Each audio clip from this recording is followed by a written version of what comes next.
ಯಾಕೆಂದ್ರೆ ಚೈತನ್ಯ ಮಹಾಪ್ರಭು ಹೇಳ್ತಾರೆ ಏನೋ, ನಾಮ್ನ ಅಕಾರಿ ಬಹುಧ ನಿಜ ಸರ್ವ ಶಕ್ತಿ.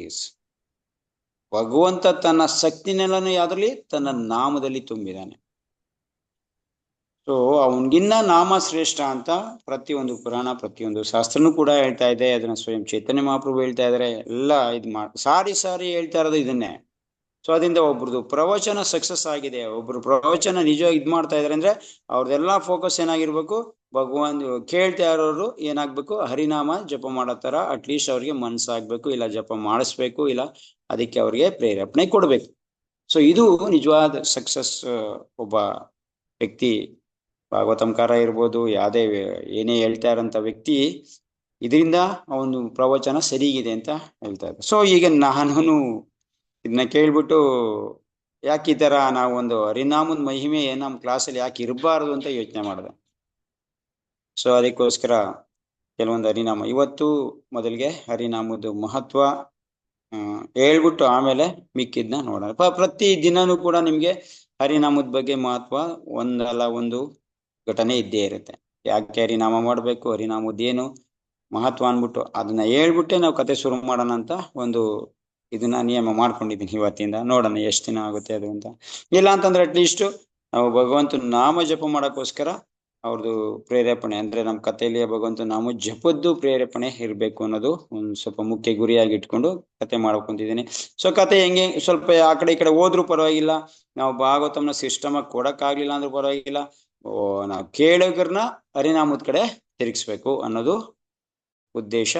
ಸೊ ಅದರಿಂದ ಹರಿನಾಮದ ಸ್ವಲ್ಪ ಇವತ್ತಿಂದ ಫಸ್ಟು ಒಂದು 1/4 ಗಂಟೆ 20 ನಿಮಿಷ ಇಲ್ಲ ಒಂದು ಅರ್ಧ ಗಂಟೆ ಹರಿನಾಮದ್ದೇ ಇರುತ್ತೆ. ದಯವಿಟ್ಟು ಇದನ್ನ ನೀವು ಕೇಳಲೇಬೇಕು.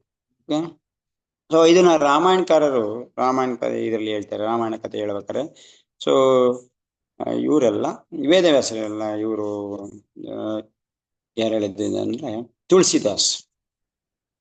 ರಾಮಾಯಣ ಈ ಕಲಿಗೋಸ್ಕರ ರಾಮಾಯಣ ಕೊಟ್ಟವ್ರು ಯಾರು ಅಂದ್ರೆ ತುಳಸಿದಾಸರು. ಸೊ ವೇದವ್ಯಾಸರೇ ತುಳಸಿದಾಸರಾಗಿ ಬಂದ್ರು ಅಂತ ಕಡೆ ಹೇಳ್ತಾರೆ, ಶಾಸ್ತ್ರ ಹೇಳುತ್ತೆ. ಸೊ ತುಳಸಿದಾಸರು ಹೇಳ್ತಾರೆ, ಕಲಿಯುಗ ಜೋಗನ ಕಲಿಯುಗ ಜೋಗನ ಜಜ್ಞನ ಜ್ಞಾನನ, ಕಲಿಯುಗ ಜೋಗನ ಯಜ್ಞನ ಜ್ಞಾನನ. ಕಲಿಯುಗದಲ್ಲಿ ಯೋಗದಿಂದ ಇಲ್ಲ. ಇಲ್ಲಿ ಇದೊಂಥರ ಭಾಷೆ, ಇದು ಯಾವ ಭಾಷೆ ಅಂತ ನಾನು ಎಲ್ಲ ಒಂದ್ ಕಡೆ ಕೇಳಿದೆ, ತುಂಬಾ ಇದ್ರ ಭಾಷೆ ಇದು. ಯಾವ ತರ ಅಂದ್ರೆ ಜೋಗನ ಅಂದ್ರೆ ಯೋಗ. ಕಲಿಯುಗದಲ್ಲಿ ಯಾವ ಯೋಗ ಇಲ್ಲ. ನಾವು ಅಷ್ಟಾಂಗ ಯೋಗ, ಆ ಯೋಗಗಳು ಬೇರೆ ಬೇರೆ ತರ ಯೋಗಗಳು, ಪ್ರಾಣಾಯಾಮ, ಭಸ್ತ್ರಿಕ, ಅನುಲೋಮ ವಿಲೋಮ, ಇವೆಲ್ಲ ಏನ್ ಮಾಡ್ತಾ ಇದೀವಿ, ಯೋಗ ಮಾಡ್ತಾ ಇದೀವಿ. ಈ ಯೋಗದಿಂದ ಇಲ್ಲ. ಏನು ಮುಂದೆ ಏನ್ ಹೇಳಿದೆ, ಏನಿಲ್ಲ ಅಂತ. ಯಜ್ಞನ ಯಾವುದೇ ಯಜ್ಞ ಯಾಗಾದಿಗಳಿಂದ ಇಲ್ಲ. ಯಜ್ಞನ ಜ್ಞಾನನ ಯಾವುದೇ ತರ ಜ್ಞಾನದಿಂದನೂ ಕೂಡ ಇಲ್ಲ. ಕಲಿಯುಗ ಜೋಗನ ಯಜ್ಞನ ಜ್ಞಾನನ ಅಂದ್ರೆ ಏನು, ಏಕ ಆಧಾರ ರಾಮ ಗುಣಗಾನ. ಏಕ ಆಧಾರ, ಈ ಕಲಿಯುಗಕ್ಕೆ ಒಂದೇ ಆಧಾರ ಏನದು, ರಾಮ ಗುಣಗಾನ. ರಾಮ ಅನ್ನೋ ನಾಮ ಒಂದೇ ಆಧಾರ ಈ ಕಲಿಯುಗಕ್ಕೆ. ಬೇರೆ ಯಾವುದೇ ಯೋಗದಿಂದ ಇಲ್ಲ, ಯಜ್ಞದಿಂದ ಇಲ್ಲ, ಮತ್ತೆ ಜ್ಞಾನದಿಂದ ಸಾಧ್ಯ ಇಲ್ಲ. ಏಕಾಧಾರ, ಒಂದೇ ಆಧಾರ. ಈ ತುಳಸಿದಾಸ ಫಸ್ಟ್ ಆಫ್ ಆಲ್ ಈ ತುಳಸಿದಾಸ್ ಬಗ್ಗೆನೇ ಒಂದು ಪ್ರವಚನ ಮಾಡಿ. ಈ ತುಳಸಿದಾಸ್ ಯಾರು ಅಂತಂದ್ರೆ, ಈ ಕಲಿಯುಗಕ್ಕೋಸ್ಕರ ರಾಮಾಯಣನ ಮತ್ತೆ ತಿರ್ಗಿ ಕಲಿಯುಗಕ್ಕೋಸ್ಕರ ಮಾಡಕ್ಕೆ ಬಂದವರು. ಸೊ ಆ 24,000 ಶ್ಲೋಕನ ಮತ್ತೆ ಸರಳಗೊಳಿಸಿ ಮತ್ತೆ ಈ ಕಲಿಯುಗದಲ್ಲಿ ಆಡು ಭಾಷೆಯಲ್ಲಿ ತಂದವರು ಈ ನಮ್ಮ ತುಳಸಿದಾಸರು. ಸೊ ಇವ್ರು ಹೇಳ್ತಾ ಇರೋದು ಏಕ ಆಧಾರ ರಾಮ ಗುಣಗಾನ. ಎಷ್ಟು ಚೆನ್ನಾಗಿ ಇದು ಪ್ರಾಸ ಆ ಒಂದು ಭಾಷೆಯಲ್ಲಿ ಹೇಳಿದ್ರೇನೆ ತುಂಬಾ ಚೆನ್ನಾಗಿರುತ್ತೆ. ಸೊ ನಮ್ಗೆ ಆ ಭಾಷೆ ಗೊತ್ತಿಲ್ಲದೆ ಇರೋದ್ರಿಂದ ಬರೀ ಅರ್ಥ ಮಾತ್ರ ತಿಳ್ಕೊಬಹುದು. ಏಕ ಆಧಾರ ರಾಮ ಗುಣಗಾನ. ಸೊ ಈ ತರ ಯಾವ ತರ ಜಪ ಮಾಡೋಕೆ ಈ ನಾಮ ಇದೆ ರಾಮನಾಮ, ಬಟ್ ಯಾವ ತರ ಜಪ ಮಾಡ್ಬೇಕು ಅದು ಗೊತ್ತಿಲ್ಲ ನಮ್ಗೆ. ಅದನ್ನ ಹೇಳ್ತಾ ಇದ್ದಾರೆ ನೋಡಿ, ಯಾವ ತರ ಇದನ್ನ ಜಪ ಮಾಡಿದ್ರೆ ನಿಮ್ಗೆ ಇದರಲ್ಲಿ ಪೂರ್ಣ ಲಾಭ ಸಿಗುತ್ತೆ. ಹೇಗೆ, ಸಬ ಭರೋಸ ತಜಿ ಜೋ ಭಜ ರಾಮಯ. ಎಲ್ಲರೂ ಭರೋಸ ನಿಷ್ಠ ಶ್ರದ್ಧಾ ವಿಶ್ವಾಸ ಯಾವ್ದ್ರ ಮೇಲೆ, ತಜಿಜೋ ಭಜ ರಾಮಯ, ರಾಮನಾಮದ ಮೇಲೆ ಭಜನೆ ಮಾಡ್ಬೇಕು. ಯಾವ ತರ ಭಜನೆ ಮಾಡುವ ಅಂದ್ರೆ ಭಗವಂತ ನಾಮ ಹೇಳು, ಯಾವ ತರ ಭರೋಸದಿಂದ, ಭರೋಸೆ ಇಟ್ಕೊಂಡು, ಶ್ರದ್ಧೆ ಇಟ್ಕೊಂಡು, ವಿಶ್ವಾಸ ಇಟ್ಕೊಂಡು, ವಿಶ್ವಾಸ ಈ ತರ ಸಬ ಭರೋಸಾ ತಜಿ ಜೋ ಭಜ ರಾಮಯ್ಯ. ನೆಕ್ಸ್ಟ್ ಒಂದು ಭರೋಸಾ ಕೃಷ್ಣ ಮೇಲೆ ನಿಷ್ಠೆ, ರಾಮನ ಮೇಲೆ ನಿಷ್ಠೆ ಇರಬೇಕು, ವಿಶ್ವಾಸ, ದೃಢ ವಿಶ್ವಾಸ ಇರಬೇಕು ಒಂದು. ಮತ್ತೆ ಏನಾದ್ರು ಪ್ರೇಮ ಸಮೇತ ಗಾವ ಗುಣ ಗ್ರಾಮ. ಪ್ರೇಮ ಸಮೇತ ಎರಡು ವರ್ಡ್ ಹೇಳ್ತಾ ಇದಾರೆ ಇಲ್ಲಿ. ಒಂದು ಭರೋಸಾ, ಒಂದು ಭರೋಸೆ ಇಟ್ಕೊಬೇಕು, ನಿಷ್ಠ. ಭರೋಸಾ ಅಂತಂದ್ರೆ ಅದ್ರ ಮೇಲೆ ನಿಷ್ಠ, ಶ್ರದ್ಧೆ, ವಿಶ್ವಾಸ, ದೃಢ ನಂಬಿಕೆ ಇರಬೇಕು ನಾಮದ ಮೇಲೆ. ಮತ್ತೆ ಎರಡನೇದು ಪ್ರೇಮ, ಪ್ರೇಮ ಸಮೇತ ಪ್ರೇಮ ಇರಬೇಕು. ಸೊ ಈ ಪ್ರೇಮದ ಬಗ್ಗೆ ನಾವು, ಪ್ರೀತಿ ಬಗ್ಗೆ, ಪ್ರೇಮದ ಬಗ್ಗೆ ತುಂಬಾ ಕೇಳಿದೀವಿ. ಸೊ ಭಗವಂತ ಮೇಲೆ ಪ್ರೇಮ ಇಟ್ಕೊಂಡು ಅವನು ನಾಮನ ಜಪ ಮಾಡಬೇಕು. ಸೊ ನಾಮ ಇದೆ ಕರೆಕ್ಟು, ಕಲಿಯುಗಕ್ಕೋಸ್ಕರ ಭಗವಂತನ ನಾಮ ಇದೆ. ಆದ್ರೆ ಅದನ್ನ ಭರವಸೆ, ಅದ್ರ ಮೇಲೆ ನಿಷ್ಠೆ ಮತ್ತು ಶ್ರದ್ಧೆ ಇಟ್ಕೊಂಡು ಪ್ರೇಮ ಸಮೇತ ಅವನ ಮೇಲೆ ಪ್ರೀತಿಯಿಂದ, ಪ್ರೇಮದಿಂದ ನಾವು ಅದನ್ನ ಮಾಡಬೇಕು. ಸೊ ಗುಣ ಗಾವ ಗುಣ ಗ್ರಾಮ ಗ್ರಾಮಯ್ಯ. ಓಕೆ, ಭಗವಂತ ನಾಮನ ಭರವಸೆ ವಿಶ್ವಾಸದಿಂದ. ಮತ್ತೆ ಯಾವ ನಾಮ ಇದು ಬರುತ್ತೆ ನೋಡಿ. ಈ ತರ ಮಾಡಿದ್ರೆ ಏನಾಗುತ್ತೆ ಅದನ್ನು ಹೇಳ್ಬಿಡ್ತಾರೆ. ಸೋಯಿ ಭವ ತರ ಕಿಚು ಸಂಶಯ ನಾಯಿ. ಎಷ್ಟು ಅರ್ಥಗರ್ಭಿತವಾಗಿದೆ ಅಂದ್ರೆ ಈ ವರ್ಡು. ಸೋಯಿ ಭವ ತರ, ಈ ತರ ಜಪ ಮಾಡಿದ್ರು. ಸೋಯಿ ಅಂತಂದ್ರೆ ಈ ತರ ಏನ ಮಾಡ್ತಾರೆ, ಯಾವುದು ಭಗವಂತನ ನಾಮನ, ರಾಮನಾಮನ ಭರೋಸದಿಂದ, ಪ್ರೇಮದಿಂದ ಮಾಡಿದಾಗ ಏನಾಗುತ್ತೆ, ಸೋಯಿ ಈ ತರ ಮಾಡ್ದಂತ, ಭವತರ ಕಿಚು, ಕಿಚು ಸಂಶಯ ನಾಯಿ. ಕಿಚು ಅಂದ್ರೆ ಸ್ವಲ್ಪನು ಕೂಡ, ಭವತರ, ಭವತರ ಅಂದ್ರೆ ಈ ಭೌತಿಕ ಪ್ರಪಂಚದಿಂದ ತಾರ, ತಾರ ಅಂತಂದ್ರೆ ಬಿಟ್ಟು ಹೋಗೋದು, ತಾರಣ ದಾಟಿಸೋದು, ಇದನ್ನ ತರಣ ಅಂದ್ರೆ ಇದನ್ನ ದಾಟಿಸೋದು. ಭವತರ, ಸೋಯಿ ಈ ತರ ಮಾಡ್ದಂತ ಭವತರ, ಭವ ಅಂದ್ರೆ ಈ ಭೌತಿಕ ಪ್ರಪಂಚ, ಭವಸಾಗರ ಅಂತ ಹೇಳ್ತೀವಲ್ಲ, ಭವ ಈ ಭವತರ ಕಿಚು, ಈ ಈ ಭೌತಿಕ ಪ್ರಪಂಚನ ದಾಟಿಸುತ್ತೆ ಅಂತ ವ್ಯಕ್ತಿಗೆ ಕಿಚು ನಾಯಿ, ಸಂಶಯ ನಾಯಿ. ಇದರಲ್ಲಿ ಎಳ್ಳಷ್ಟು ಸಂಶಯ ಪಡ್ಬೇಡ. ಕಿಚು ಸ್ವಲ್ಪನು ಕೂಡ ಸಂಶಯ ಬೇಡ, ಸಂಶಯ ಇಟ್ಕೋಬೇಡ. ಸಂಶಯ ಇದ್ರೆ ಇದು ದಾಟ್ಸಲ್ಲ ನಮ್ಮನ್ನ. ಸಂಶಯ ಇಲ್ದಿರ ಯಾರು ಭರವಸೆಯಿಂದ, ಪ್ರೇಮದಿಂದ ಅವನನ್ನ ಜಪ ಮಾಡ್ತಾರೋ ಅಂತವ್ರಿಗೆ ಭವ ತರ, ಈ ಭೌತಿಕ ಪ್ರಪಂಚನ ದಾಟ್ಸುತ್ತೆ. ಯಾಕೆ ದಾಟ್ಸುತ್ತೆ, ಏನಿದೆ ನೋಡಿ ಅದು ಹೇಳ್ತಾರೆ. ನಾಮ ಪ್ರತಾಪ ಪ್ರಕಟ ಕಲಿಮಾಯಿ. ಏನ್ ಹೇಳುತ್ತೆ, ನಾಮ ಪ್ರತಾಪ ಪ್ರಕಟ ಕಲಿನ್ಮಾಯಿ. ಈ ನಾಮ ಅನ್ನೋದು ಪ್ರತಾಪ ಇದೆ. ಪ್ರತಾಪ ಯಾವ ತರ ಇದೆ ಅಂದ್ರೆ ಈ ಕಲಿಯುಗದಲ್ಲಿ ಪ್ರಕಟ ರೂಪದಲ್ಲಿ ಇದೆ ಇದು. ಈ ನಾಮ ಅನ್ನೋದು ಈ ಕಲಿಯುಗದಲ್ಲಿ ಪ್ರಕಟವಾಗಿದೆ. ಇದು ಬೇರೆ ಯುಗದಲ್ಲಿ ಇದು ಸ್ವಲ್ಪ ನಾಮದ ಪ್ರಭಾವ ಅಷ್ಟಿಲ್ಲ. ಅದು ಈ ಕಲಿಯುಗದಲ್ಲಿ ಮುಖ್ಯವಾಗಿ ನಾಮದ್ದೇ ಪ್ರಕಟ ಆಗಿರೋದು. ಬೇರೆ ಭಗವಂತನ ರೂಪದ ಬಗ್ಗೆ ನಾವು ಅಷ್ಟಾಗಿ ಇದ್ ಮಾಡಕ್ಕಾಗ, ಭಗವಂತನ ಪಡೆಯಕ್ಕಂತೂ ತುಂಬಾ ಕಷ್ಟ. ಯಜ್ಞ ಯಾಗಾದಿ ಅಂತ ಆದಂದ್ರೆ ಇದರಿಂದ ತುಂಬಾ ಕಷ್ಟ. ಆದ್ರೆ ಈ ನಾಮದ ಪ್ರಕಟ ಯಾವ ತರ ಇದೆ, ಪ್ರಕಾಶವಾಗಿದೆ ಈ ಕಲಿಯುಗದಲ್ಲಿ. ನಾಮ ಪ್ರತಾಪ ಅಂದ್ರೆ ಈಗ ಗೊತ್ತ, ಪ್ರತಾಪವಾಗಿದೆ, ತುಂಬಾ ವೀರವಾನ್, ಮಹಾ ಅಂತ ಹೇಳ್ತೀವಲ್ಲ, ಪ್ರತಾಪ ಪ್ರಕಟ ಕಲಿಮಾಯಿ. ಈ ಕಲಿಯುಗದಲ್ಲಿ ನಾಮ ತುಂಬಾ ಪ್ರಕಟ ರೂಪದಲ್ಲಿ ಇದೆ. ಅದಕ್ಕೆ ನಾವು ಈ ರಾಮನಾಮಕ್ಕೆ, ಭಗವಂತನ ನಾಮಕ್ಕೆ ಇಷ್ಟೊಂದು ಒತ್ತು ಕೊಡ್ಬೇಕು. ಓಕೆ, ಇನ್ನೊಂದು ಪ್ರಶ್ನೆ ಬರುತ್ತೆ. ಕಲಿಯುಗದಲ್ಲಿ ಪ್ರಕಟ ರೂಪದಲ್ಲಿ ಭಗವಂತ ನಾಮ ಇದೆ, ಒಪ್ಕೊಳ್ಳೋಣ. ಯಾವುದು ಭಗವಂತ ನಾಮ? ಸೊ ಚೈತನ್ಯ ಮಹಾಪ್ರಭು ಇದನ್ನು ಹೇಳ್ತಾರೆ, ಏನೋ ನಾಮ್ನ ಅಕಾರಿ ಬಹುಧ ನಿಜ ಸರ್ವಶಕ್ತಿ. ನಾಮ್ನ ಅಕಾರಿ, ಈ ಅಕಾರಿ ಬಹು ಎಲ್ಲಾ ಶಕ್ತಿನೂ ಕೂಡ ಈ ನಾಮದಲ್ಲಿ ಇಟ್ಟಿದ್ದಾನೆ ಭಗವಂತ ಅಂತ. ಇದ್ರ ಬಗ್ಗೆ ಒಂದು ನಾವು ಕ್ಲಾಸ್ ಮಾಡ್ಬೋದು. ಒಂದು ದೊಡ್ಡ ಒಂದು 7-8 ದಿನ ಕ್ಲಾಸ್ ಆಗುತ್ತೆ. ಭಗವಂತಂದು ಶಿಷ್ಟಾಷ್ಟಕಂ ಚೈತನ್ಯ ಮಹಾಪ್ರಭು ಹೇಳಿದಿರಂತ, ಅದ್ರದ್ದು ಬಗ್ಗೆ ನಾವು ಕ್ಲಾಸ್ ಮಾಡ್ಬೋದು. ಈಗ ಆಲ್ಮೋಸ್ಟ್ ನಾವು ಕ್ಲಾಸಲ್ಲೆಲ್ಲ ಹೇಳಿದ್ದೀನಿ ಇದನ್ನ.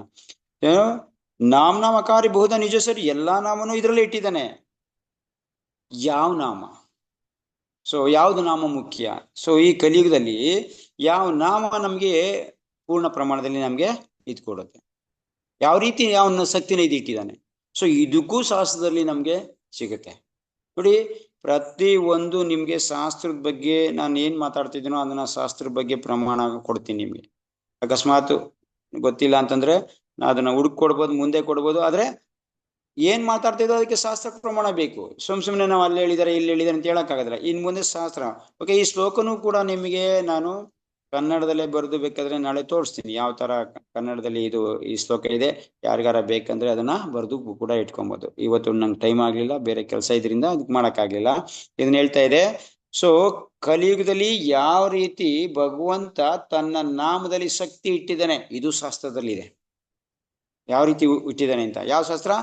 ಪದ್ಮಪುರಾಣ ಸ್ವರ್ಗಕಾಂಡ 50ನೇ ಅಧ್ಯಾಯ 26ನೇ ಶ್ಲೋಕದಲ್ಲಿ ಪದ್ಮಪುರಾಣದಲ್ಲಿ ಇದೆ. ಸೊ ಪದ್ಮಪುರಾಣ ಹೇಳಿದ ಏನ್ ಹೇಳ್ತಾರೆ?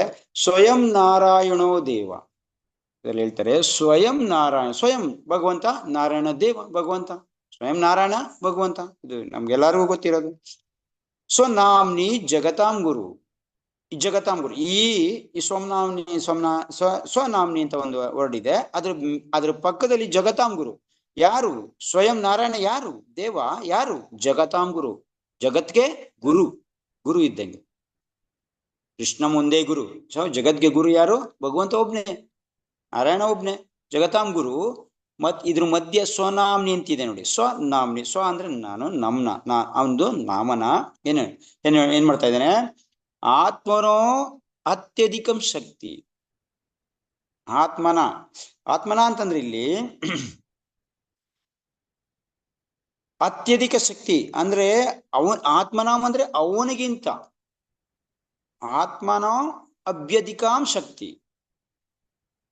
ಆತ್ಮನೋ ಅಂತಂದ್ರೆ ಇಲ್ಲಿ ಅವನಿಗಿಂತ, ಅಪ್ಯಧಿಕ ಶಕ್ತಿ ಅಂತಂದ್ರೆ ಅವನಿಗಿಂತ ಹೆಚ್ಚು ಶಕ್ತಿನ. ಯಾವ್ದ್ರಲ್ಲಿ? ಸ್ವನಾಮ್ನಿ, ಅವನ ನಾಮದಲ್ಲಿ ಆತ್ಮನೋ ಅವನಿಗಿನ್ನ ಹೆಚ್ಚು ಶಕ್ತಿನ ಅಡಗಿಸಿಟ್ಟಿದ್ದಾನೆ. ಏನಂತೆ? ಸ್ಥಾಪಯ ಮಾಸ ಸುವ್ರತಃ. ಸ್ಥಾಪಯ ಮಾಸ ಸುವ್ರತ ಅಂದ್ರೆ ಸುವ್ರತ. ಸುವ್ರತ ಅಂದ್ರೆ ಯಾರು ಹೇಳ್ತಾ ಇದಾರೆ ಇದನ್ನ? ಸೂತ ಗೋಸ್ವಾಮಿ ನೈಮಿಷಾರಣ್ಯದಲ್ಲಿ ಹೇಳಂತ ಶ್ಲೋಕ ಇದು. ಇದನ್ನ ಆಕ್ಚುಲಿ ಸೂತ ಗೋಸ್ವಾಮಿ ಅಲ್ಲಿಂದ ತಗೊಂಡು, ಪದ್ಮಪುರಾಣದಿಂದ ತಗೊಂಡು ಇಲ್ಲಿ ಹೇಳಿದ್ದಾರೆ. ಸೊ ಮೂಲತಃ ಶ್ಲೋಕ ಪದ್ಮಪುರಾಣದಲ್ಲಿ ಇರೋದು. ಇದನ್ನ ಸೂತ ಗೋಸ್ವಾಮಿ ಕೂಡ ಹೇಳ್ತಾರೆ.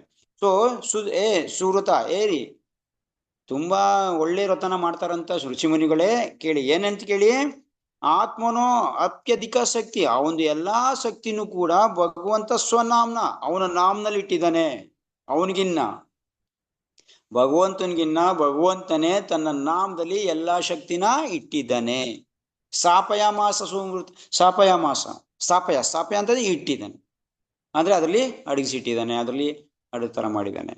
ಸೊ ನೋಡಿ, ಇದು ಎಷ್ಟು ತುಂಬಾ ಮುಖ್ಯವಾಗಿರೋಂಥ ಇದು ಅಂತಂದ್ರೆ, ನಮ್ಗೆ ಯಾವಾಗ ನಾವು ಭಗವಂತನ ನಾಮನ ಜಪ ಮಾಡ್ತೀವಿ, ವಿಶ್ವಾಸ ಇಲ್ಲ ನಮ್ಗೆ. ಭಗವಂತನ ನಾಮದಲ್ಲಿ ವಿಶ್ವಾಸ ಬರ್ತಾ ಇಲ್ಲ. ಭಗವಂತನ ಪೂಜೆಯಲ್ಲಿ ವಿಶ್ವಾಸ, ಹೋಮ ಯಜ್ಞದಲ್ಲಿ, ಅವನ ಹೋಮ ಯಜ್ಞದಲ್ಲಿ ವಿಶ್ವಾಸ, ಬೇರೊಂದ್ರ ವಿಶ್ವಾಸ ಇದೆ ಹೊರತು ಭಗವಂತನ ನಾಮದಲ್ಲಿ ವಿಶ್ವಾಸ ನಾವು ಪಡ್ತಾ ಇಲ್ಲ. ಸೊ ಇವತ್ತು ಕೂಡ ಭಗವಂತನ ನಾಮ ನಮ್ಗೆ ಯಾಕೆ ಒಲಿತಾ ಇಲ್ಲ?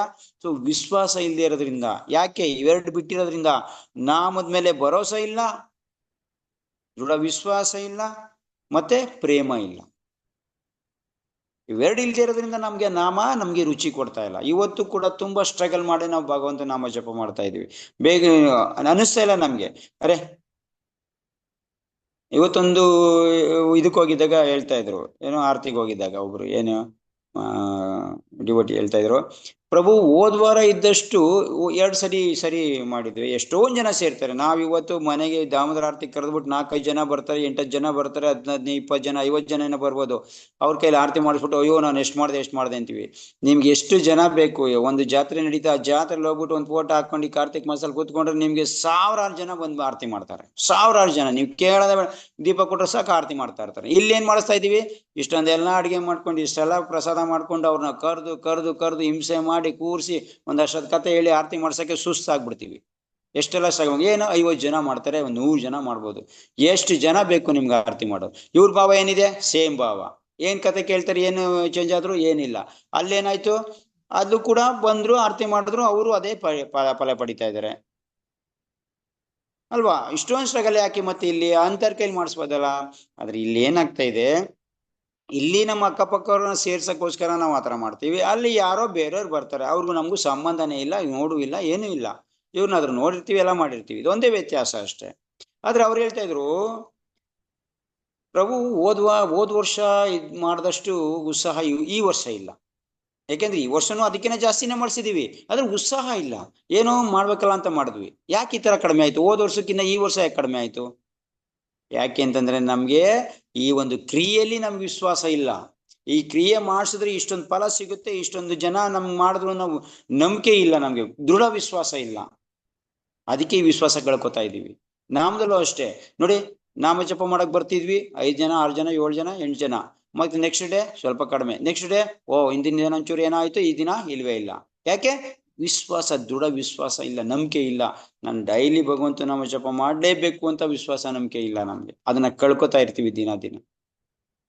ಇಲ್ಲಿ ಹೇಳ್ಬಿಡ್ತಾ ಇದಾರೆ, ಯಾರಿಗೆ? ಭರೋಸಾ ಪ್ರೇಮ, ಅದು ಎರಡಿದ್ರೆ ನಮ್ಗೆ ಏನಾಗ್ತಾ ಇದೆ? ಭಗವಂತಂದು ನಾಮ ನಮ್ಗೆ ಪ್ರಕಟ ರೂಪದಲ್ಲಿ ಪ್ರಕಟ ಆಗುತ್ತೆ. ಅದಕ್ಕೆ ಕಾಲ ಬೇಕಷ್ಟೇ. ಸೊ ನಿಮ್ಗಾಗಿದೆಯಾ ಪ್ರಭು ಅಂತ ಕೇಳ್ಬಿಡಿ. ಸೊ ಗ್ಯಾರಂಟಿ ಆಗಿಲ್ಲ, ನಮಗೂ ವಿಶ್ವಾಸನೇ ಇಲ್ಲ, ಹೇಳಕ್ ಮಾತ್ರ ಹೇಳ್ತಾ ಇದೀವಿ ಅಷ್ಟೇ.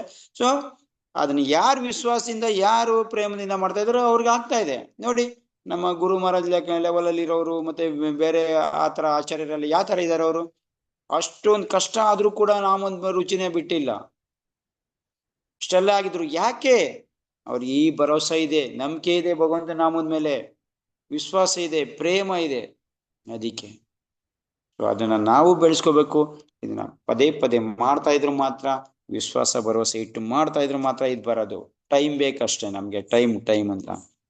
ಸೊ ಇಲ್ಲಿ ಹೇಳ್ತಾ ಇದ್ರೆ, ಸೊ ಭಗವಂತ ತನ್ನ ನಾಮದ ತನ್ನ ಶಕ್ತಿನೆಲ್ಲನು ಭಗವಂತ ಇದ್ರಲ್ಲಿ ಇಟ್ಟಿದ್ದಾನೆ.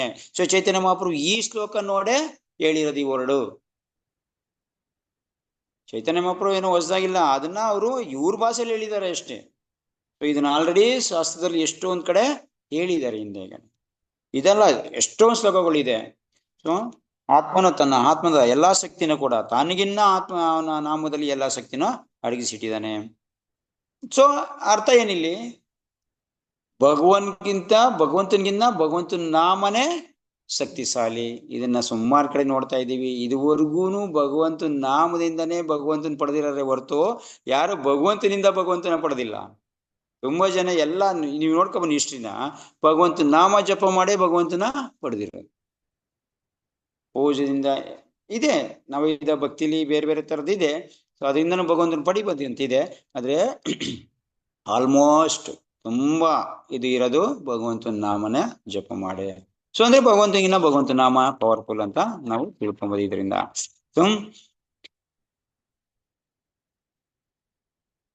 ಕಲಿಯುಗದಲ್ಲಿ ಓಕೆ, ಹರಿನಾಮ ಯಾವ ನಾಮ ಈಗ ಬರುತ್ತೆ? ಓಕೆ ಆಯ್ತು, ನಾಮ ಜಪ ಮಾಡ್ಬೇಕು. ಭಗವಂತನ ನಾಮ ಕೃಷ್ಣ ನಾಮನ, ರಾಮನಾಮನ, ಇಲ್ಲ ವಿಷ್ಣು ನಾಮನ, ಇಲ್ಲ ವಿಷ್ಣು ಸಹಸ್ರನಾಮನ. ಎಷ್ಟೋ ಜನ ಹೇಳ್ತಾರೆ ವಿಷ್ಣು ಸಹಸ್ರನಾಮ ಜಪ ಮಾಡ್ಬೇಕು ಅಂತ. ಎಷ್ಟೋ ಜನ ಹೇಳ್ತಾರೆ ಭಗವಂತ ಹರಿದು ಬೇರೆ ಬೇರೆ ಹೆಸರುಗಳಿದೆ. ಭಗವಂತಂದು 1000 ನಾಮ ಇದ್ರೆ ಕೃಷ್ಣಂದು ಕೋಟಿ ನಾಮಗಳಿದೆ. ಸೊ ಅದ್ರಲ್ಲಿ ಯಾವ ನಾಮ ಮಾಡೋದು ನಾವು? ಯಾವ ನಾಮ ಮಾಡಿದ್ರೆ ಈ ನಮ್ಮ ಈ ಕಲ್ಮಶ ಬೇಗ ನಾಶ ಆಗುತ್ತೆ, ನಮ್ಗೆ ಬೇಗ ಪ್ರಾಪ್ತಿ ಆಗ್ತಾನೆ ಭಗವಂತ? ಸೊ ಅದಕ್ಕೂ ಅಥರ್ವ ವೇದ ಅನಂತ ಸಂಹಿತ ಇದರಲ್ಲಿ ಹೇಳುತ್ತೆ. ಅಥರ್ವ ವೇದ ನೋಡಿ, ಇದನ್ನೆಲ್ಲನೂ ನಾನು ಓದಿಲ್ಲ, ಇದನ್ನೆಲ್ಲ ನಾನು ಖುದ್ದಾಗಿ ಓದ್ದವನಲ್ಲ. ಸೊ ಯಾರೋ ಆಚಾರ್ಯರು ಹೇಳಿದರೆ ಅದನ್ನ ಕೋಟ್ ಮಾಡಿ ಹೇಳ್ತಾ ಇದ್ದೀನಿ ಅಷ್ಟೇ ನಿಮ್ಗೆ. ಸೊ ಇದನ್ನ ಇದು ಓದೋದಷ್ಟು ನನಗೆ ಇದು ಬಂದಿಲ್ಲ ಇನ್ನ. ಸೊ ಓದ್ಬೋದು, ಮುಂದೆ ಹೇಳಕ್ಕಾಗಲ್ಲ. ಸೊ ಆದ್ರೂ ಕೂಡ ಯಾರ ಆಚಾರ್ಯರು ಇದನ್ನ ಕೋಟ್ ಮಾಡಿ ಹೇಳಿದರೆ ಅದನ್ನ ನಾನು ನಿಮ್ಗೆ ಹೇಳ್ತಾ ಇರೋದು. ಸೊ ಇದನ್ನ ಹೇಳ್ತಾ ಇದ್ರೆ ಅಥರ್ವ ವೇದ ಅನಂತ ಸಂಹಿತೆಯಲ್ಲಿ ಹೇಳ್ತಾರೆ ಏನು, ಷೋಡಶೋತಾನಿ ನಾಮಾನಿ ದ್ವಿತ್ರಿಷ್ಟ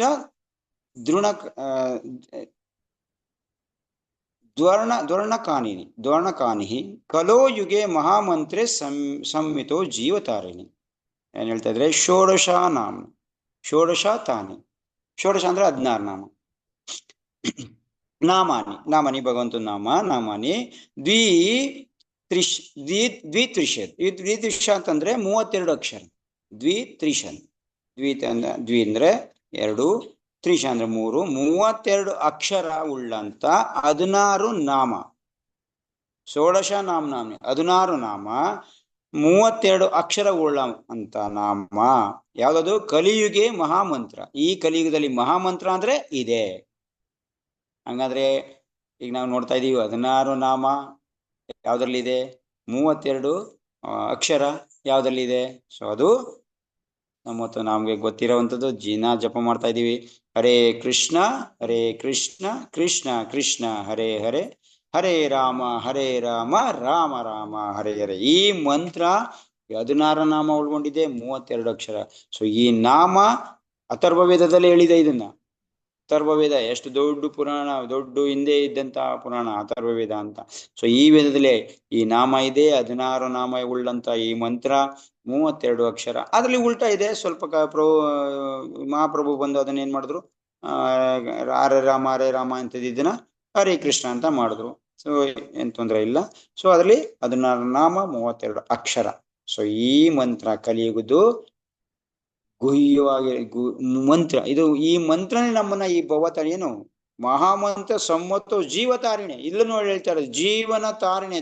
ಈ ಭವದಿಂದ ಜೀವನ ಏನ್ ಮಾಡುತ್ತೆ? ಬಿಡುಗಡೆ ಮಾಡುತ್ತೆ ಈ ಮಂತ್ರ. ಇಲ್ಲೂ ಹೇಳ್ತಾರೆ ಜೀವ ಅಂದ್ರೆ ಏನ್ ಭೌತಿಕ ಪ್ರಪಂಚದಲ್ಲಿ ಏನ್ ಜೀವಗಳು ಇದೆಯೋ, ಸೊ ಅಂದ್ರೆ ಮನುಷ್ಯರಿದ್ರು ಅಂತದ್ದು. ಆಲ್ಮೋಸ್ಟ್ ಮನುಷ್ಯಗೆ ಜೀವ ಅಂತಂದ್ರೆ ಇಲ್ಲಿ ಮನುಷ್ಯಗೆ ಅಂತ. ಸೊ ಯಾಕೆಂದ್ರೆ ನಾಮ ಜಪ ಮಾಡೋರು ಯಾರು? ಸೊ ಮನುಷ್ಯ ಇರ್ತಾರೆ, ಪ್ರಾಣಿಗಳಂತೂ ಜಾಸ್ತಿ ಮಾಡೋದು. ಸಮ್ಮತೋ, ಇದು ಸಮ್ಮತ ಯಾಕೆ? ಜೀವತಾರಿಣಿ. ಈ ಭೌತಿಕ ಪ್ರಪಂಚನ ಜೀವನ ಬಿಡುಗಡೆ ಮಾಡಕ್ಕೆ ಕಲಿಯುಗದಲ್ಲಿ ಈ ಮಹಾಮಂತ್ರ ಕೊನೆ. ಸೊ ಅದು ಹರೇ ಕೃಷ್ಣ ಮಂತ್ರ ಅಂತ ಹೇಳ್ಬೋದು. ಸೊ ಇದೇ ಗುಹ್ಯ ಮಂತ್ರ. ಕಲಿಯುಗಕ್ಕೆ ಏನೋ ಇದು ಗುಹ್ಯ ಮಂತ್ರ, ಗುಹ್ಯವಾಗಿರೋಂಥ ಮಂತ್ರ. ಈ ಮಂತ್ರ ಎಷ್ಟು ಸೀಕ್ರೆಟ್ ಮಂತ್ರ ಅಂತಾನೆ ಹೇಳ್ತಾರೆ. ಏನ್ ಸೀಕ್ರೆಟ್ ಅನ್ನಲ್ಲ, ಇದು ಓಪನ್ ಆಗೇ ಇದೆ. ಆದ್ರೂ ಕೂಡ ಇದು ಗುಹ್ಯತರ ಏನೇನ್ ಹೇಳ್ಬೋದು. ಇದು ಸೀಕ್ರೆಟ್, ಇದು ಪೂರ್ಣ ಪ್ರಮಾಣದಲ್ಲಿ ಸೀಕ್ರೆಟ್ ಇದು ಮಂತ್ರ ಅಂತ ಹೇಳ್ಬೋದು. ಯಾಕಿದು ಸೀಕ್ರೆಟ್ ಮಂತ್ರ? ಯಾಕೆ ಅಂತಂದ್ರೆ ಇದನ್ನ ಎಲ್ಲಾ ನಮ್ಮ ಶಾಸ್ತ್ರಗಳ ಉದ್ದೇಶ, ನಮ್ಮ ಪುರಾಣಗಳ ಉದ್ದೇಶ ಒಂದೇ. ಏನು? ಈ ಭೌತಿಕ ಪ್ರಪಂಚದಿಂದ ಬಿಡುಗಡೆ ಆಗೋದು, ಭಕ್ತಿ ಮಾಡಿ ಭಗವಂತನ ಧಾಮಕ್ಕೆ ಹೋಗೋದು. ಈ ಭಕ್ತಿ ಮಾಡಕ್ಕೆ ಮೊದಲನೇ ಸ್ಟೆಪ್ ಅಂತಂದ್ರೆ ಈ ಮಂತ್ರನೇ. ಅದಕ್ಕೆ ಇದನ್ನ ಗುಹ್ಯ ಮಂತ್ರ. ಇದೇನು ಗುಹ್ಯ ಅಂತಂದ್ರೆ ಏನು? ತುಂಬಾ ಗೌಪ್ಯವಾಗಿರೋದು, ತುಂಬಾ ಔಸ್ಕೊಂಡಿರೋದು, ತುಂಬಾ ಅದನ್ನ ತೆಗಿಯಕ್ ಆಗದೆ ಇರೋಂಥ ಮಂತ್ರ ಅಂತ. ಆಕ್ಚುಲಿ ಆ ತರದೇ ಗುಹ್ಯ ಅಂತ ಹೇಳ್ತೀವಿ. ಆಕ್ಚುಲಿ ಇದು ಅದೇ ತರ ಮಂತ್ರ. ಗುಹ್ಯ ಅಂತಂದ್ರೆ ಇನ್ನೊಂದೇ, ಯಾರಿಗೂ ಸೀಕ್ರೆಟ್ ಬಿಟ್ಕೊಡ್ಬಾರ್ದು. ಸೀಕ್ರೆಟ್ ಅಂದ್ರೆ ಯಾರಿಗೂ ಬಿಟ್ಕೊಡ್ಬಾರ್ದು ಆ ತರ. ಆದ್ರೆ ಇಲ್ಲಿ ಈ ಮಂತ್ರ ಏನಾಗಿದೆ? ಎಲ್ಲಾ ಕಡೆ ಇದೆ. ಯಾವ ತರ ಇದೆ? ಸೊ ಇದು ಓಪನ್ ಆಗೇ ಇದೆ. ಭಗವಂತನ ನಾಮ ಎಲ್ಲಾ ಕಡೆ ಇದೆ, ಎಲ್ಲಾ ಕಡೆ ಜಪ ಮಾಡ್ತಾ ಇದ್ದಾರೆ. ಆದ್ರೆ ಇದು ಸೀಕ್ರೆಟ್. ಯಾವ ರೀತಿ ಸೀಕ್ರೆಟ್ ಅಂತಂದ್ರೆ, ಒಂದು ಕಥೆಲಿ ಇದನ್ನ ಹೇಳ್ತಾರೆ. ಒಂದು ಉಪನಿಷತ್ತಲ್ಲಿ ಒಂದು ಕತೆ ಬರುತ್ತೆ. ಏನು? ಒಬ್ಬ ಶಿಷ್ಯ ಗುರುಗೆ ಒಬ್ಬ ಶಿಷ್ಯ ಇರ್ತಾನೆ. ಶಿಷ್ಯ ಒಂದ್ಸರಿ ಗುರು ಹತ್ರ, ಗುರು ನಿನ್ನ ಸೇವೆ ಮಾಡ್ತಾ ಇದ್ದೀನಿ, ನನಗೆ ಯಾವ್ದಾದ್ರು ಒಳ್ಳೆ ಮಂತ್ರ ಕೊಡಿ, ಈ ಭೌತಿಕ ಪ್ರಪಂಚದಿಂದ ಬಿಡುಗಡೆ ಆಗತ್ತರ, ಅದಕ್ಕೋಸ್ಕರ ಹೋರಾಟ ಮಾಡ್ತಾ ಇದ್ದೀನಿ, ಯಾವ್ದಾರ ಒಳ್ಳೆ ಮಂತ್ರ ಕೊಡಿ, ತುಂಬಾ ಗುಹ್ಯವಾಗಿರೋಂಥ ಮಂತ್ರ ಕೊಡಿ. ಓಕೆ ಸರಿ, ಬರ್ಕೋ, ಇನ್ಮೇಲೆ ನಾನು ಪ್ರಸನ್ನ ಆಗಿದ್ದೀನಿ, ಬರ್ಕೋ. ಏನು? ಹರೇ ಕೃಷ್ಣ ಕೃಷ್ಣ ಕೃಷ್ಣ ಹರೇ ಹರೇ, ಹರೇ ರಾಮ ರಾಮ ರಾಮ ಹರೇ ಹರೇ. ಇದೀ ಗುಹ್ಯತರ ಏನೇನ್ ಅನ್ಕೋತಿ ಅದೆಲ್ಲ ಇದೆ. ಈ ಮಂತ್ರ ನೀನು ತುಂಬಾ ಶ್ರದ್ಧೆಯಿಂದ ವಿಶ್ವಾಸದಿಂದ ಮಾಡು. ಸೊ ನೀನು ಈ ಭೌತಿಕ ಪ್ರಪಂಚದಿಂದ ಬಿಡುಗಡೆ ಆಗ್ತೇ. ಇದೇ ಗುಹ್ಯ ಮಂತ್ರ. ಅರೆ ಇದು ನಿತ್ಯ ಮಾಡ್ತಾನೆ ಇದ್ದೀನಿ, ಎಲ್ಲಾರು ಮಾಡ್ತಾ ಇದಾರೆ ಆಲ್ಮೋಸ್ಟ್. ಇದು ಯಾವ್ದು ಗುಹ್ಯ ಮಂತ್ರ? ಸೊ ಗುರು ಮಾತ್ಮೇಲೆ ವಿಶ್ವಾಸ ಕೆಡಿಸ್ಕೊಬಾರ್ದು. ಏನ್ ಮಾಡ್ತಾನೆ? ಓಕೆ ಆಯ್ತು ಗುರುದೆ ಅಂದ್ಬಿಟ್ಟು ಅವನು ಜಪ ಮಾಡಕ್ ಶುರು ಮಾಡ್ತಾನೆ. ಇವನು ಬೇರೆ ಕಡೆ ಎಲ್ಲ ಹೋಗ್ತಾ ಇರ್ಬೇಕಾರೆ ಹಿಂಗೆ ಒಬ್ಬ ಬಟ್ಟೆ ಒಗಿತಾ ಇರ್ತಾನೆ. ದೋಬಿ ಬಟ್ಟೆ ಒಗಿತಾ ಇರ್ತಲ್ಲ ಕೆರೆ ಹತ್ರ. ಸೊ ಹೋಗ್ತಾನೆ ಕೆರೆ. ಅವನು ಕೂಡ ಬಟ್ಟೆ ಒಗಿತಾ ಹರೇ ಕೃಷ್ಣ ಅಂತ ಹೇಳ್ತಾ ಇರ್ತಾನೆ. ಭಗವಂತ ನಾಮ ಹೇಳ್ತಾರಲ್ಲ ಎಲ್ಲ ಕಡೆ. ಸೊ ಅದನ್ನ ಹೇಳ್ತಾ ಇರ್ತಾನೆ. ದೋಬಿ ಹೇಳ್ತಾ ಇರೋದ ನೋಡ್ದ. ಓಕೆ ಸರಿ ಆಯ್ತು, ಈ ದೋಬಿನೂ ಈ ಮಂತ್ರ ಜಪ ಮಾಡ್ತಾನೆ, ಇದೆಂಗೆ ಗುಹೆ ತರ. ಸರಿ ಆಯ್ತು, ಇನ್ನೊಂದ್ ಕಡೆ ಹೋದ. ಅಲ್ಲೊಂದ್ ಕಡೆ ಹೋಗ್ತಾನೆ. ಒಂದು ಹುಡುಗಿ ಸಗಣಿನ ಬೆರಣಿ ಮಾಡಿ ತಡ್ತಾ ಇರ್ತಾಳೆ. ಗೊತ್ತಾ? ಸಗಣಿನ ಉಂಡೆ ಮಾಡೋದು, ಬೆರಣಿ ಮಾಡೋದು ಅಂತ ಆ ಕೆಲಸ ಮಾಡ್ಬೇಕಾದ್ರೆ ಅವಳು ಕೂಡ ಅದನ್ನ ಹರೇ ಕೃಷ್ಣ ಕೃಷ್ಣ ಕೃಷ್ಣ ಅಂತ ಹೊಡಿತಾ ಇರ್ತಾಳೆ ಸಗಣಿ ಬೆರಣಿನ. ಸೊ ಇವನ್ಗೂ ಮತ್ತೆ ತಿರ್ಗಾ ನೋಡ್ತಾನೆ, ಅರೆ ಹುಡುಗಿನೂ ಮಾಡ್ತಾ ಇದೆ, ಇವಳಿಗೇನಂತ ಜ್ಞಾನ ಇಲ್ಲ, ಏನ್ ಗುಹ್ಯತಾನೆ, ಯಾರಾದ್ರೂ ಗುರು ಇಲ್ಲ, ಏನಿಲ್ಲ, ಮಾಡ್ತಾ ಇದ್ದಾಳೆ. ಸರಿ ಮುಂದೆ ಹೋಗ್ತಾ ಒಂದ್ ಜಟ್ಗೆ ಗಾಡಿ ಎತ್ತಾನೆ. ಒಂದ್ ಜಟ್ಗೆ ಗಾಡಿಗೆ ಹೊಡಿಯೋನು ಕೂಡ ಹರೇ ಕೃಷ್ಣ ಅಂತ ಹೇಳ್ಕೊಂಡು ಜಟ್ಗೆ ಗಾಡಿ ಹೊಡಿತಾ ಇದ್ದಾನೆ. ಅರೆ ಇವನಿಗೆ ತುಂಬಾ ಕನ್ಫ್ಯೂಸ್ ಆಗುತ್ತೆ. ಸರಿ ಇವನು ಸರಿ ಆಯ್ತು ಅಂತ ಅಂದ್ಬಿಟ್ಟು ಗುರು ಹತ್ರ ಬರ್ತಾನೆ. ಗುರು ಹತ್ರ ಬಂದ್ಬಿಟ್ಟು ಗುರುದೇ ಏನ್ ನೀವು ಸೀಕ್ರೆಟ್ ಮಂತ್ರ ಕೊಟ್ರಿ? ಇಲ್ಲಿ ನೋಡಿದ್ರೆ ಈ ಮಂತ್ರ ನೀವು ಸೀಕ್ರೆಟ್ ಅಂತ ಹೇಳಿದ್ರಿ, ಆದ್ರೆ ಹೇಳಿದ್ರೆ ಎಲ್ಲಾ ಕಡೆ ಇದನ್ನ ಹೇಳ್ತಾ ಇದಾರೆ. ಪ್ರತಿಯೊಬ್ರು ಇದನ್ನ ಇದ್ ಮಾಡ್ತಾ ಇದಾರೆ. ಇದು ಹೆಂಗೆ ಗುಹ್ಯ ತರ ಆಯ್ತು? ಇದೆಂಗೆ ಗುಹ್ಯತಮ ಆಯ್ತು? ಸೀಕ್ರೆಟ್ ಹೆಂಗಾಯ್ತು? ಇದು ಎಲ್ಲಾರು ಪ್ರತಿಯೊಬ್ರು ನಾರ್ಮಲ್ ಮನುಷ್ಯರು ಕೂಡ ಹೇಳ್ತಾ ಇದಾರೆ ಇದನ್ನ. ಸರಿ ಗುರು ಹೇಳ್ತಾನೆ. ಗುರು ಓಕೆ, ಗುರು ಹತ್ರ ಒಳ್ಳೆ ಜ್ಞಾನ ಇರುತ್ತಲ್ವಾ. ಸೊ ಅವನ್ ಏನ್ ಮಾಡ್ತಾನೆ, ಒಂದು ಡೈಮಂಡ್ ಕೊಟ್ಬಿಟ್ಟು ಅವನಿಗೆ, ಗುರು ಹುಡುಗಂಗೆ ಡೈಮಂಡ್ ಕೊಡ್ತಾನೆ. ಒಂದು ಒಳ್ಳೆ ಡೈಮಂಡ್, ದೊಡ್ಡ ಡೈಮಂಡ್ ಕೊಟ್ಬಿಟ್ಟು, ನೋಡು ಇದನ್ನ ನೀನ್ ಏನೇನ್ ನೋಡಿದೆ ಅವ್ರ ಹತ್ರ ತಗೊಂಡೋಗಿ ಕೊಡು. ಇದ್ರ ಬಗ್ಗೆ ತುಂಬಾ ಕೋಟಿ ಕೋಟಿ ಗಟ್ಲೆ ಆಗುತ್ತೆ. ಇದ್ರದ್ದು ನಾರ್ಮಲ್ ಕೋಟಿ ಗಟ್ಲೆ ಆಗುತ್ತೆ. ಇದನ್ನ ತಗೊಂಡೋಗಿ ಬೇರೆಯವ್ರಿಗೆ ಅವ್ರಿಗೆ ಕೊಡು ಅಂತ ಹೇಳಿ ಅವ್ರು ಕೊಡು, ಅವಾಗ ಗೊತ್ತಾಗುತ್ತೆ ನಿನ್ಗೆ ಏನು ಅಂತ. ಸರಿ ಆಯ್ತು ಅಂತ ಹೋದ ಧೋಬಿ ಹತ್ರ ಧೋಬಿ ಹತ್ರ ಹೋಗ್ಬಿಟ್ಟು, ನೋಡಪ್ಪ ಇದ್ರದ್ದು ಬೆಲೆ ಎಷ್ಟು ಅಂತ ಹೇಳಕ್ಕಾಗುತ್ತಾ ನಿನ್ಗೆ? ಇದನ್ನ ತಗೊಂಡು ನೀ ಏನ್ ಮಾಡ್ತೀಯಾ ಅಂತ ಕೇಳ್ತಾನೆ. ಇದನ್ನ ಅಕಸ್ಮಾತ್ ನಿನ್ನ ಕೊಟ್ರೆ ನೀನ್ ಏನ್ ಮಾಡ್ತೀಯ ಇದರಿಂದ? ಅವ್ನು ನೋಡ್ತಾನೆ, ಡೈಮಂಡ್ ಯಾವತ್ತೂ ನೋಡಿಲ್ಲ, ಡೈಮಂಡ್ ಬೆಲೆ ಗೊತ್ತಿಲ್ಲ ಅವನ್ಗೆ. ಏನ್ ಮಾಡ್ತಾನೆ, ಸ್ವಾಮಿ ಇದು ತುಂಬಾ ಚೆನ್ನಾಗಿದೆ, ತುಂಬಾ ಗಟ್ಟಿಯಾಗಿದೆ, ನಾನು ಬಟ್ಟೆನ ಉಜ್ಜಕ್ಕೋಸ್ಕರ ಇಟ್ಕೊಬೋದು ಇದನ್ನು. ಡೈಮಂಡ್ ಇಲ್ಲ, ನನ್ ಬಟ್ಟೆ ಉಜ್ಜಿದ್ರೆ ಇದಕ್ಕೆ ಸವಿ ಎಲ್ಲ ಮಾಡಲ್ಲ, ನನ್ ಬಟ್ಟೆ ಬ್ರಷ್ ತರ ಉಜ್ತೀವಲ್ಲ, ಬಟ್ಟೆ ಉಜ್ಬೋದು ಇದೊಂದು ಚೆನ್ನಾಗಿ, ಬೇಗ ಕೊಳೆ ಹೋಗುತ್ತೆ. ಓಕೆ ಆಯ್ತಾ ಕೊಡಲಿ ಅಂತ ಅಂದ್ಬಿಟ್ಟು ಇಸ್ಕೊಂಡು ಹೋಗ್ತಾನೆ. ಸೀಜೆ ಇನ್ನೊಂದ್ ಕಡೆ ಹೋಗ್ತಾನೆ. ಇನ್ನೊಂದ್ ಕಡೆ ಯಾವ್ದು ಬೆಣ್ಣಿ ತರ್ತಾ ಇದ್ದವಳು ಹುಡುಗಿ ಹತ್ರ ಬೆಣ್ಣಿ ತರ್ತಾ ಇದ್ದಾಗ ಅವ್ನಿಗೆ ಹೇಳ್ತಾನೆ, ನೋಡಮ್ಮ ಇದನ್ನ ನಾನು ನಿನಗೆ ಕೊಡ್ತೀನಿ, ಇದರಿಂದ ಏನ್ ಮಾಡ್ತೇನೆ ನೀನು? ಅವಳಿಗೂ ಗೊತ್ತಿಲ್ಲ ಡೈಮಂಡ್ ಏನು, ಅದ್ರ ಮೌಲ್ಯ ಏನು ಅಂತ. ಸೊ ಅವಳು ಏನ್ ಮಾಡ್ತಾಳೆ, ನಾನು ಈ ಬೆರಣಿನ ಎತ್ತಬೇಕಾದ್ರೆ ಬೆರಣಿ ಸ್ವಲ್ಪ ಭಾಗ ಅಂಟ್ಕೊಂಡ್ಬಿಡುತ್ತೆ ಗೋಡೆಗೆನೆ. ಬೆರಣಿ ಕಿತ್ತಾಗ ಸ್ವಲ್ಪ ಭಾಗ ಅಂಟ್ಕೊಂಡ್ಬಿಟ್ಟಿರುತ್ತೆ ಗೋಡೆಗೆ. ಅದನ್ನ ಸ್ವಲ್ಪ ಗಟ್ಟಿ ಆಗ್ಬಿಟ್ಟು ಅದನ್ನ ಕೀಳಕ್ ಕಷ್ಟ. ಅದನ್ನ ಕೆತ್ತಬೇಕಾದ್ರೆ ಸ್ವಲ್ಪ ಈ ಕಷ್ಟ ಆಗುತ್ತೆ. ಅದಕ್ಕೋಸ್ಕರ ಅದನ್ನ ಕೆರಿಯಕ್ಕೋಸ್ಕರ ಈ ಡೈಮಂಡ್ನ ಇಟ್ಕೋತೀನಿ.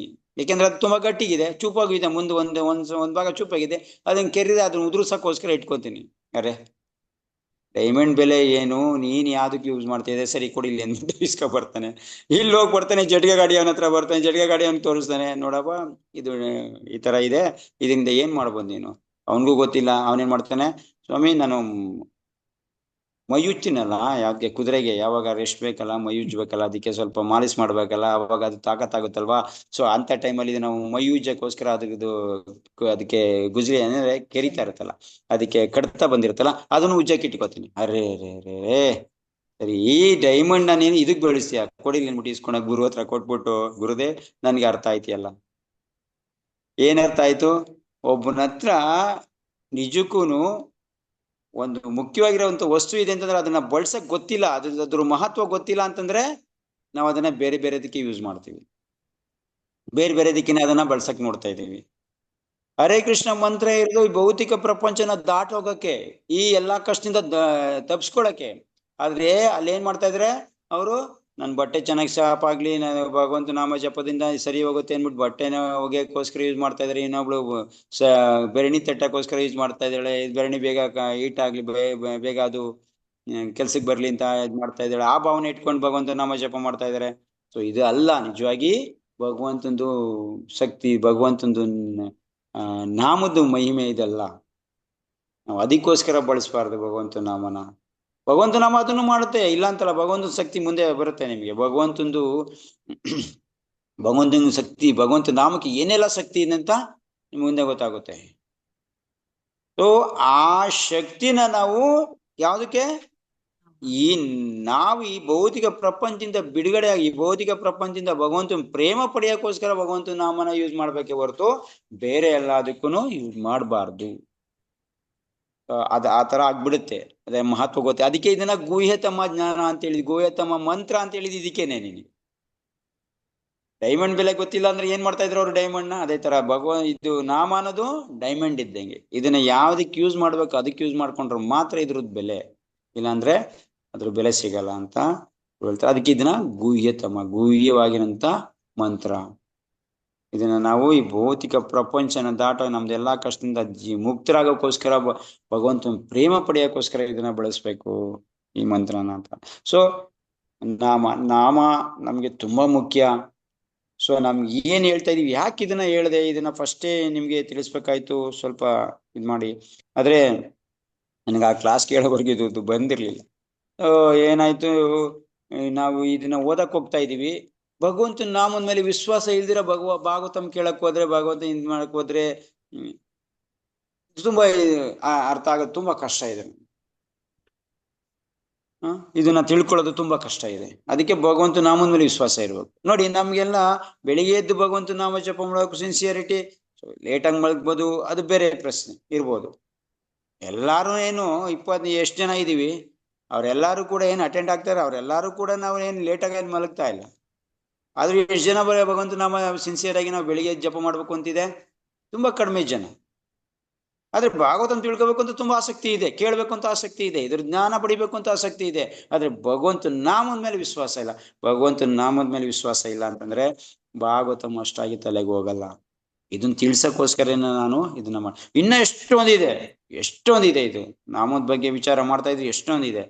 ತುಂಬಾ ಹಿಂದೆ ಟೈಮಲ್ಲಿ ಬರ್ದಿಟ್ಟಿರುವಂತದ್ದು ನನ್ಗೆಲ್ಲ ಎಷ್ಟೊಂದು ಮರ್ತೇ ಹೋಗಿದೆ. ಇವತ್ತು ಯಾವುದೋ ಕಾಲದಲ್ಲಿ ಇದ್ರ ಬಗ್ಗೆ ಬರ್ದಿಟ್ಟಂತ ಇದು ಇವತ್ತು ಇದನ್ನ ನಾನೇ ಬರ್ದ್ನಾ ಅಂತ ಭಾವನೆ ಬಂದ್ಬಿಟ್ಟಿದೆ ನನಗೆ. ಸೊ ಅದನ್ನ ಮತ್ತೆ ತಿರ್ಗಾ ರೀಕಲೆಕ್ಟ್ ಮಾಡಿದ್ನಿ, ಮತ್ತೆ ತಿರ್ಗಾ ಅದನ್ನ ಇದ್ ಮಾಡಿ ನಿಮ್ಗೆ ಹೇಳೋಷ್ಟರಲ್ಲಿ ತುಂಬಾ ಟೈಮು ಆಗ್ತಾ ಇದೆ. ಅದರಿಂದ ಇದು ಒಂದೊಂದೇ ತಿಳ್ಕೊತಾ ಹೋಗೋಣ. ನಾಮದ ಮಹಿಮೆ ತಿಳ್ಕೊಳ್ಳಿಲ್ಲ, ನಾಮನ ಜಪ ಮಾಡ್ಲಿಲ್ಲ, ಕರೆಕ್ಟಾಗಿ ಸಿನ್ಸಿಯರ್ ಆಗಿ ಮಾಡ್ಲಿಲ್ಲ ಅಂದ್ರೆ ನಾವು ಏನೇ ತಿಳ್ಕೊಂಡ್ರು ಒಂದ್ ರೀತಿ ವೇಸ್ಟ್ ಆಗ್ಬಿಡುತ್ತೆ. ಸೊ ವೇಸ್ಟ್ ಏನಿಲ್ಲ, ಆತರ ಹೇಳಕ್ ಆಗೋದಿಲ್ಲ. ಭಗವಂತನ ನಾಮ, ಭಗವಂತಂದು ವಿಚಾರ ಆದ್ರೂ ಕೂಡ ಅದು ಸರಿಯಾದ ರೀತಿ ಅಲ್ಲ, ಸರಿಯಾದ ವೇ ಅಲ್ಲ. ಭಗವಂತನ ನಾಮ ಜಪ ಮಾಡ್ತಾ ಇದನ್ನ ತಿಳ್ಕೊತಾ ಹೋದ್ರೆ ಕರೆಕ್ಟಾಗಿ ಎರಡೂ ಮ್ಯಾಚ್ ಆಗುತ್ತೆ. ಸೊ ಯಾವಾಗ ನಾಮ ಜಪ ಮಾಡ್ತಾ ಇರ್ತೀವಿ, ಯಾವಾಗ ವಿಜ್ಞಾನ ತಿಳ್ಕೊತಾ ಇರ್ತೀವಿ, ಯಾವ ವಿಷಯ ತಿಳ್ಕೊತಾ ಇರ್ತೀವಿ, ಭಗವಂತನ ವಿಷಯ ಹಂಗ ಹೋಗ್ತಾ ಇರುತ್ತೆ. ಸೊ ನಿಜವಾದ ಪ್ರವಚನಕಾರರ ಗುಟ್ಟೇನು, ಅವನು ಪ್ರತಿಯೊಂದು ವಿಷಯನು ಭಗವಂತನ ನಾಮ ಜಪ ಮಾಡಕ್ಕೋಸ್ಕರ ತರಬೇಕು. ಏನೇ ಹೇಳ್ತಾ ಇದ್ರು ಕೂಡ ಅವನು ಭಗವಂತನ ನಾಮ ಜಪ ಮಾಡೋ ತರನೇ ಅವನ್ನ ಪ್ರೇರೇಪಣೆ ಮಾಡಬೇಕು. ಸೊ ಕೊನೆಗೆ ಫೈನಲ್ ಆಗಿ ಅವ್ನು ನಾಮ ಜಪ ಮಾಡತಕ್ಕ ಬರ್ಬೇಕು. ನಾವಿಷ್ಟೆಲ್ಲ ಹೇಳಿದೀವಿ. ಸೊ ಮತ್ತೆ ತಿರ್ಗಾ ನಾವು ಜಪ ಮಾಡಕ್ಕೆ ಸ್ವಲ್ಪ ಹಿಂದೆ ಮುಂದೆ ನೋಡ್ಕೊಂಡು ಯಾವಾಗ್ಲೂ ಒಂದ್ಸರಿ ಜಪ ಮಾಡ್ತೀವಿ, ಸಿನ್ಸಿಯರಿಟಿ ಇಲ್ಲ, ಅದ್ರಲ್ಲಿ ನಂಬಿಕೆ ಇಲ್ಲ, ವಿಶ್ವಾಸ ಇಲ್ಲ, ಮತ್ತೆ ತಿರ್ಗಾ ನಾವ್ ಏನೇ ಮಾಡ್ತಾ ಇದ್ರು ಕೂಡ ಅದ್ರಲ್ಲಿ ಸ್ವಲ್ಪ ತೊಡಕಾಗುತ್ತೆ. ಸೊ ಅದರಿಂದ ಫಸ್ಟ್ ಆಫ್ ಆಲ್ ನೀವು ಓಕೆ ಆಯ್ತು, ಬೆಳಿಗ್ಗೆ ಎದ್ದು ನಮ್ ಜೊತೆ ಜಪ ಮಾಡಕ್ ಹೋಗ್ಲಿಲ್ಲ ಅಂತಂದ್ರೂ ಚಿಂತೆ ಇಲ್ಲ.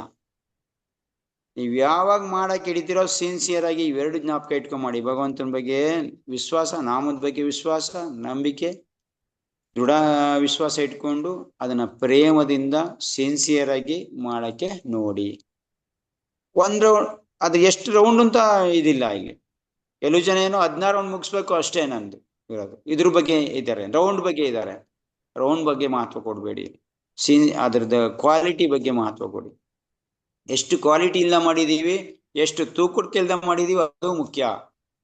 ಎಷ್ಟು ಸಿನ್ಸಿಯರ್ ಆಗಿ ನಾವು ನಾಮದ ಮೇಲೆ ಇದ್ ಮಾಡಿದೀವಿ ಅದು ಮುಖ್ಯ. ಅದರಿಂದ ಅದಕ್ಕೆ ಒತ್ತು ಕೊಡಿ. ಸೊ ನಮ್ದು ಏನ್ ಇದನ್ನ ಕೇಳಕ್ ಹೋಗ್ತಾ ಇದೀವಿ ಅದು ಸಾರ್ಥಕ.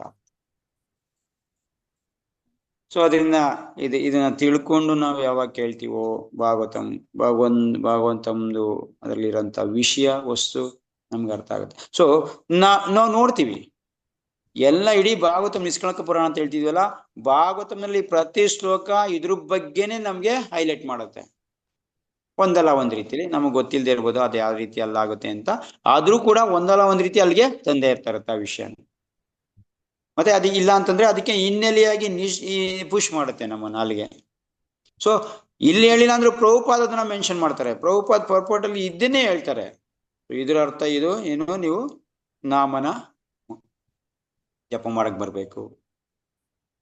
ಪ್ರತಿಯೊಂದು ಹೇಳ್ತಾ ಇರೋದು, ಎಲ್ಲಾ ಶಾಸ್ತ್ರ ಪುರಾಣಗಳು ಕೂಡ ಇದನ್ನೇ ಹೇಳ್ತಾ ಇರೋದು. ಭಗವಂತನ ನಾಮಕ್ ಬರ್ಬೇಕು, ಭಗವಂತನ ನಾಮ ಜಪ ಮಾಡ್ಬೇಕು, ಭಗವಂತನ ನಾಮ ಜಪ ಮಾಡ್ಬೇಕು. ಸೊ ಅದಕ್ಕೆ ಚೈತನ್ಯ ಮಹಾಪ್ರಭು ಸಂಕೀರ್ತನ ಯಜ್ಞನೇ ಶುರು ಮಾಡ್ಬಿಟ್ರು. ಮಹಾಪ್ರಭು ಆಗಿ ಬಂದು ನೀವೇನ್ ಮಾಡ್ತಾ ಇದ್ರ, ನಾನೇನ್ ಹೇಳೋಗಿದ್ದೀನಿ, ನೀವೇನ್ ಮಾಡ್ತಾ ಇದ್ದೀರಾ, ನಡಿ ಹಿಂಗೆಲ್ಲ ಮಾಡೋದು, ಸಂಕೀರ್ತನ ಯಜ್ಞ ಮಾಡ್ಬೇಕು, 24 ಗಂಟೆ ಭಗವಂತ ನಾಮ ಜಪ ಮಾಡ್ಬೇಕು ನೀವು, ಅದನ್ನ ಹೇಳ್ತಾರೆ. ಸೊ ಇಷ್ಟೆಲ್ಲ ಇದೆ. ಸೊ ಅದರಿಂದ ಇದ್ರದ್ದು ಇವತ್ತು ಡೀಟೇಲ್ ಆದ್ರೂ ಪರವಾಗಿಲ್ಲ. ಸೊ ಮುಂದಿನ ಸರಿ ನಿಮ್ಗಿದು ತುಂಬಾ ಕಡಿಮೆ ಟೈಮಲ್ಲಿ ಇರುತ್ತೆ, 1 ಶ್ಲೋಕ 2 ಶ್ಲೋಕ. ಸೊ ಅದನ್ನೇ ಕಂಟಿನ್ಯೂ ಆಗಿ ಇರುತ್ತೆ ಡೈಲಿ.